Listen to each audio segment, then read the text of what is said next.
Versus Rebecca Ann Companer, case number 261312 SM. And I apologize up front if I slaughtered your name. How should it be pronounced?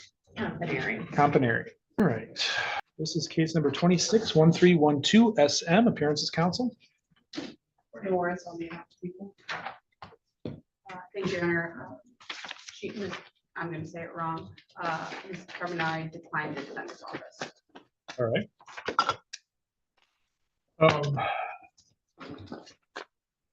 Ms. Companer, is this, did you read and sign this advice of rights form? The contact information on the back, was that accurate? Yes, it is. All right. I have a complaint that alleges on or about April 11th, 2026 in Herring Township of Wexford County, it's alleged that you committed the offense of retail fraud, 3rd degree. That is a misdemeanor punishable by up to 93 days in jail and or a fine of $500 or 3 times the value of the property taken if the prosecutor can meet certain requirements. Do you understand those charges and the potential penalties? Yes, I do, Your Honor.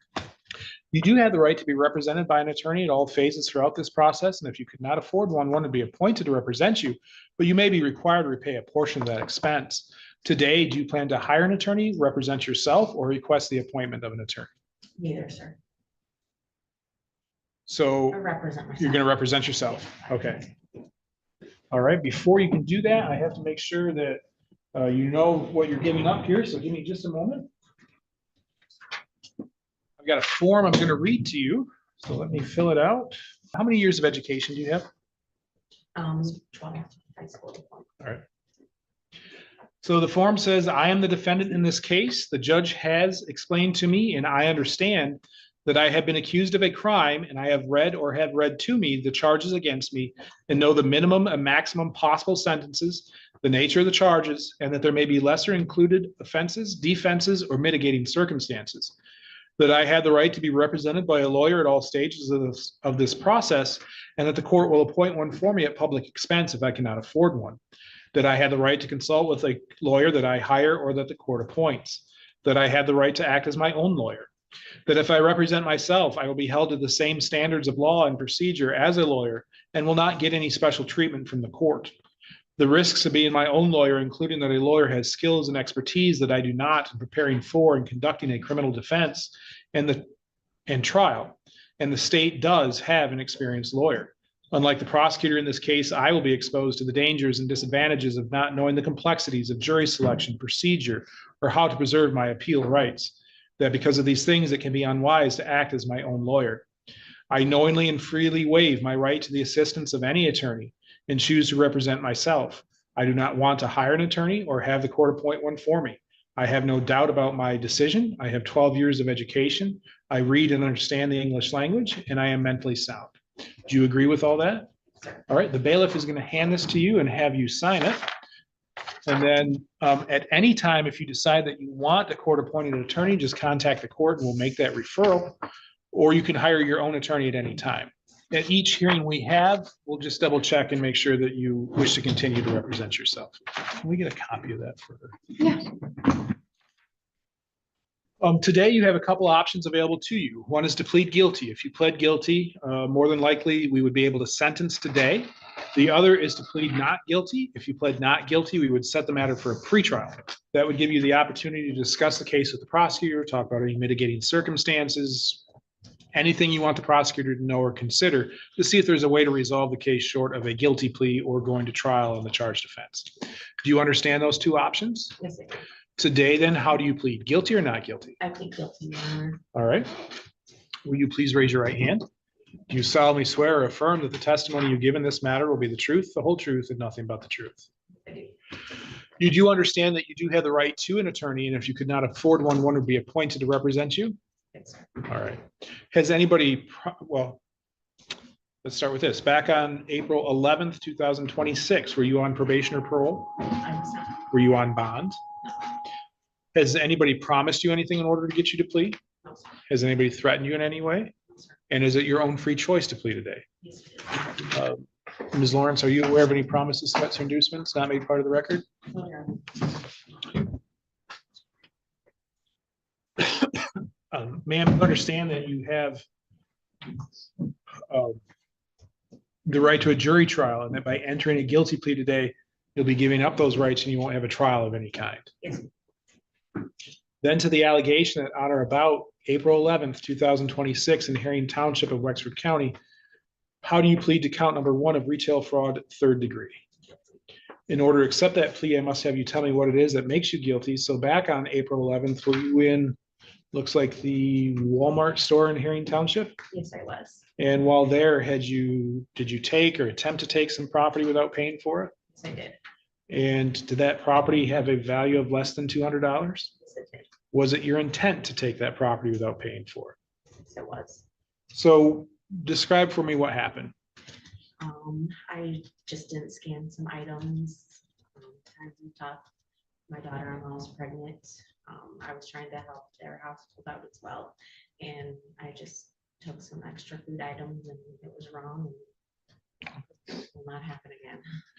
And did you get stopped while leaving the store, or did they go through some video and I find you? got stopped leaving the store and then they did go through the video.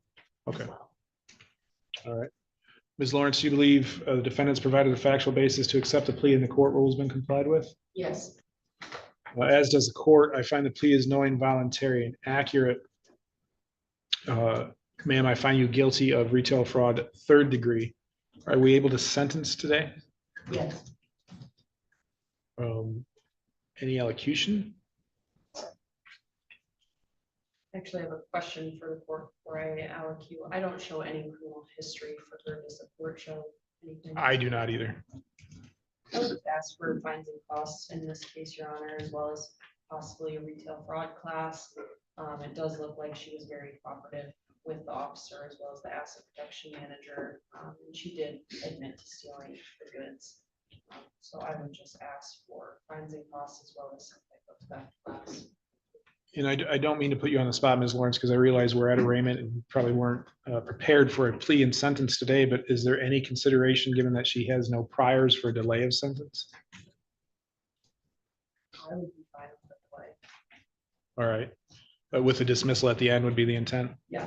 So Ms. Companer, so what Ms. Lawrence is saying is if you are in agreement, I would put you on a delay of sentence, which is for all intent and purposes probation. We just don't call it probation. Okay. For a period of time. And if you're successful with the terms of that probation, which would include probably a retail fraud theft class as a restitution requested, and some reporting, if you're successful with that, the charge would then be dismissed at the end of your probation. If you're not successful, the charge would then continue to remain on your public record. In between today and whenever you would be released from probation, it would still show, though, that you have been convicted of retail fraud.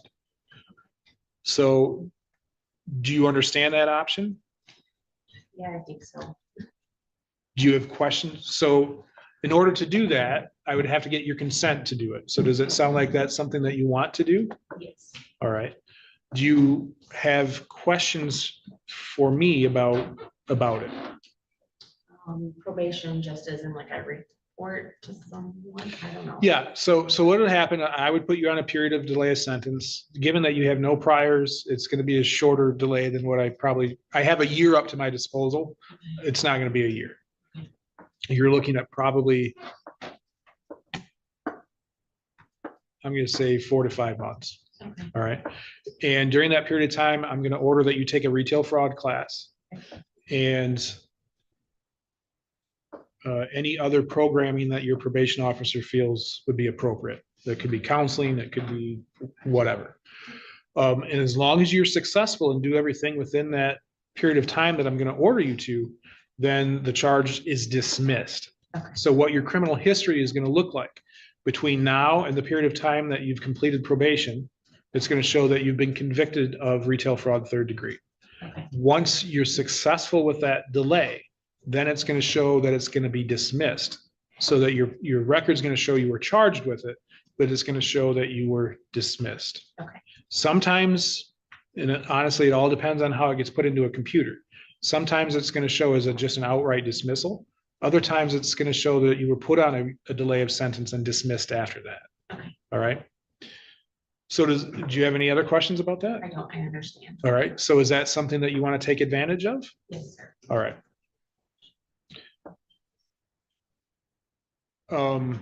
Okay, so you told me a little bit of what happened during the plea taking process. Is there anything else you want me to know or to consider? Just that I'm sorry I did it.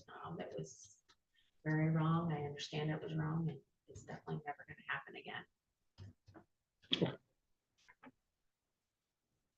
again. Ms. Lawrence, what was the estimation of the items taken?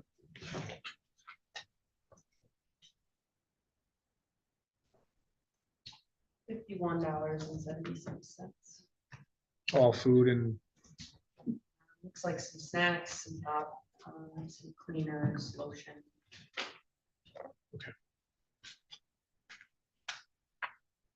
all right, so I'm going to do a 5-month period of delay.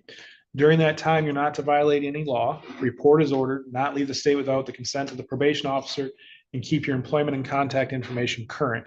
Because this is a delay of sentence, you are not eligible for early release, so you'll have to do that full 5-month term. Okay. Also, you are to attend a retail fraud class and any other programming that your probation officer feels is appropriate. There is a $75 Crime Victims' Rights Fund fee and $50 state minimum fee. 5 months of the delay is $150. That's the probation fee.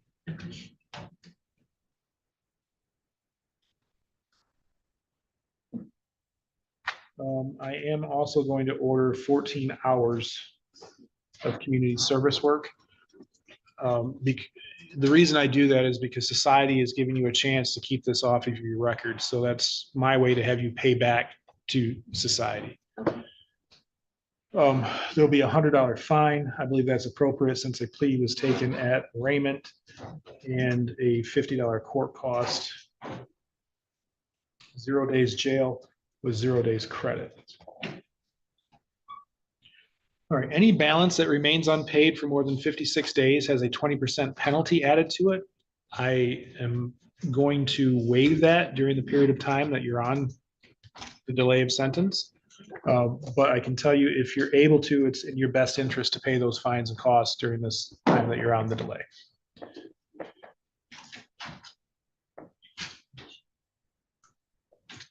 Now, this charge does require your fingerprints to be taken. Actually, now the conviction requires your fingerprints to be taken. So also as a condition of your probation, I'm ordering that the prints be taken by May 20th.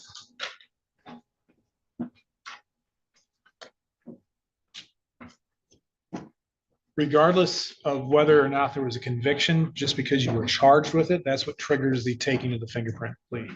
I'm sorry, the fingerprint process.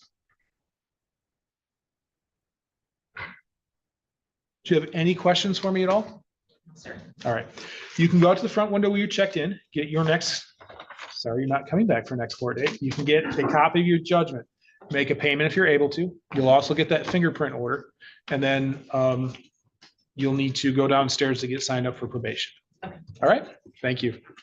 Companer was arraigned for retail fraud 3rd degree at a Walmart in Herring Township on April 11, 2026.